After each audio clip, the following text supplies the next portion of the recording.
la bibliothèque flottante du Bangladesh. L'eau du Brahmapoutre scintille doucement sous le soleil de l'après-midi. Hasan guide son bateau bibliothèque avec la patience d'un homme qui connaît chaque courbe de la rivière. Le moteur ronronne paisiblement, créant une mélodie familière qui annonce son arrivée. Le bateau arrive, crient les enfants sur la berge de char Koukri-Moukri. Leurs voix joyeuses résonnent à travers le village comme une cloche qui sonne l'heure du bonheur. La bibliothèque flottante se balance doucement au rythme des vagues. Peinte en bleu ciel et blanc comme les nuages, elle ressemble à un morceau de ciel descendu sur terre. Hasan sourit en voyant les petites silhouettes qui courent le long de la rive, leurs pieds nus soulevant de petits nuages de poussière dorée. Il amarre son bateau près du ghat de bois, ce vieil embarcadère qui a vu passer tant d'histoires. Les premières familles arrivent déjà. Rachida, 12 ans, tenant la main de son petit frère aux yeux brillants de curiosité. Le vieux Karim, sa canne à pêche à l'épaule, qui vient chercher les journaux pour connaître les nouvelles du monde. Fatima, l'institutrice, toujours à la recherche de nouveaux livres pour ses élèves.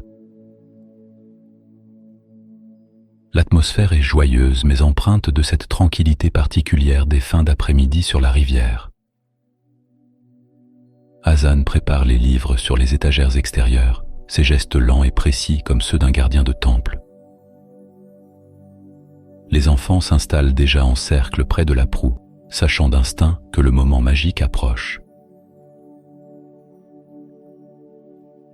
Comme chaque soir, ils attendront le coucher du soleil pour entendre une histoire.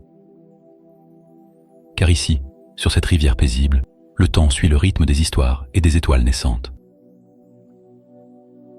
La lumière dorée commence à décliner, peignant l'eau de reflets cuivrés.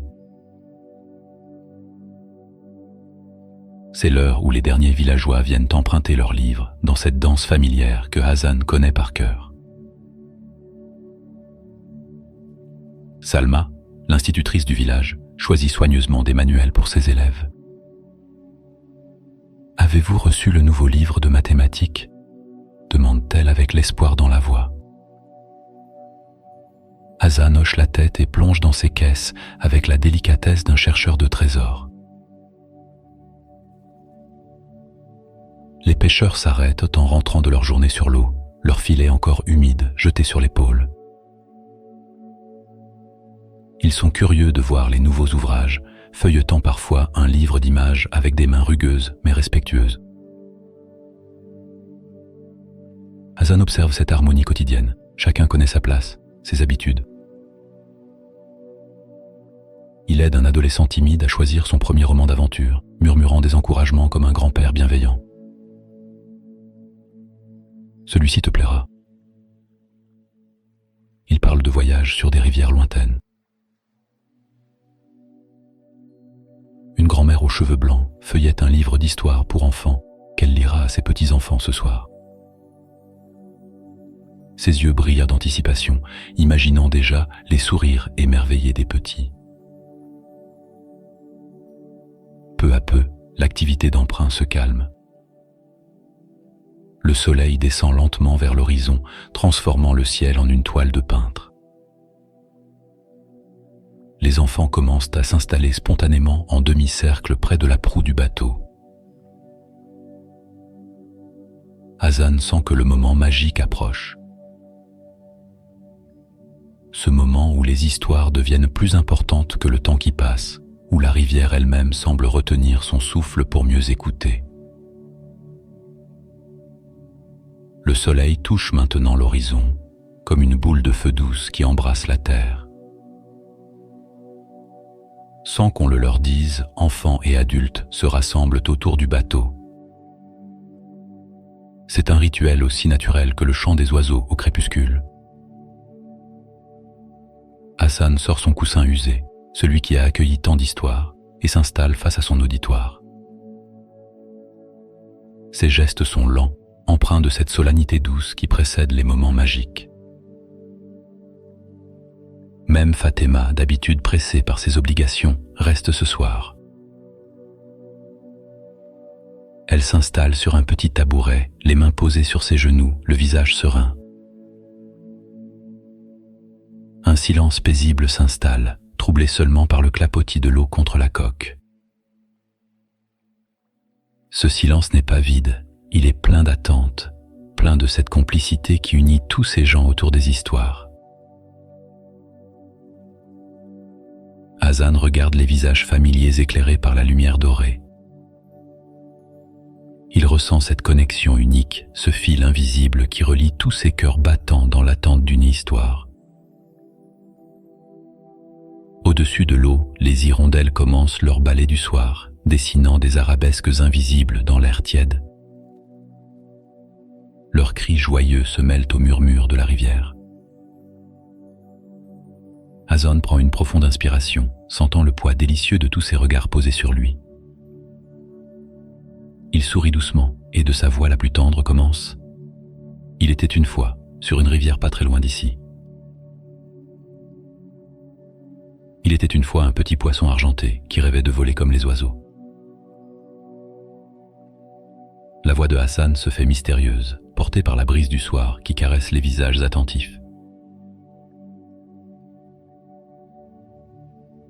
Pourquoi je ne peux pas danser dans le ciel comme les hirondelles ? Se demandait le petit poisson en regardant les oiseaux voltiger au-dessus de l'eau. Les enfants sourient quand Hassan mime le poisson qui essaie de sauter hors de l'eau, ses gestes gracieux créant des rires étouffés. Le soleil continue sa descente majestueuse, transformant le ciel en une palette de roses et d'oranges. L'histoire progresse doucement, comme une mélodie apaisante qui berce les âmes. Un jour, le petit poisson rencontra un vieil oiseau sage, aux plumes blanches comme l'écume des vagues. Hassan change sa voix, la rendant plus grave et sage pour incarner l'oiseau ancien. Mon petit ami, chaque créature a sa propre façon de danser dans le monde.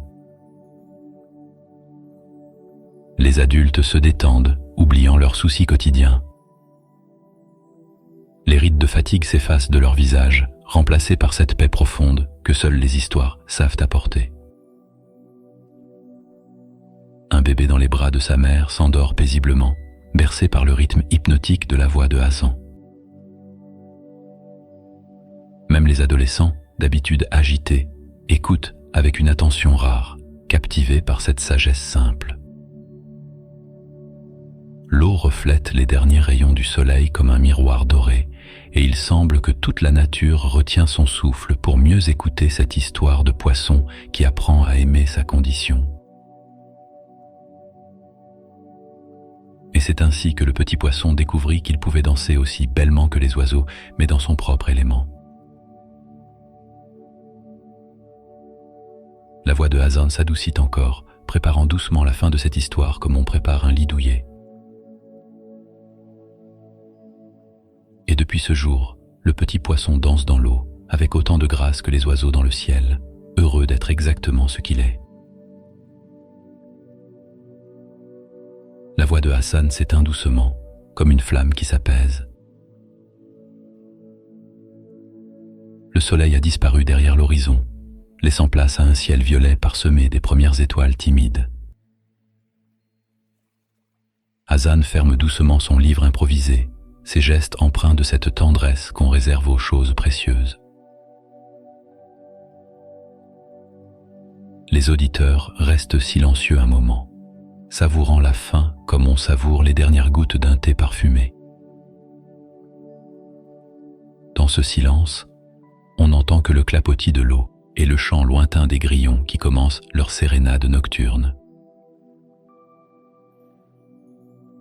Puis, naturellement, comme des fleurs qui se referment à la tombée de la nuit, ils commencent à se lever. Rachida porte son petit frère endormi, ses pas légers, sur le ponton de bois. Karim remercie d'un hochement de tête, ses yeux brillants de reconnaissance. Fatima touche gentiment l'épaule de Hassan en partant. Ce geste simple qui dit mieux que 1000 mots combien cette histoire a touché son cœur. Un par un, ils s'éloignent vers leur maison, emportant avec eux la sérénité de ce moment partagé. Hassan range ses affaires avec la lenteur méditative d'un moine qui ferme son temple. Il détache l'amarre et le bateau bibliothèque glisse silencieusement sur l'eau sombre, phare de connaissances qui se dirige vers le prochain village.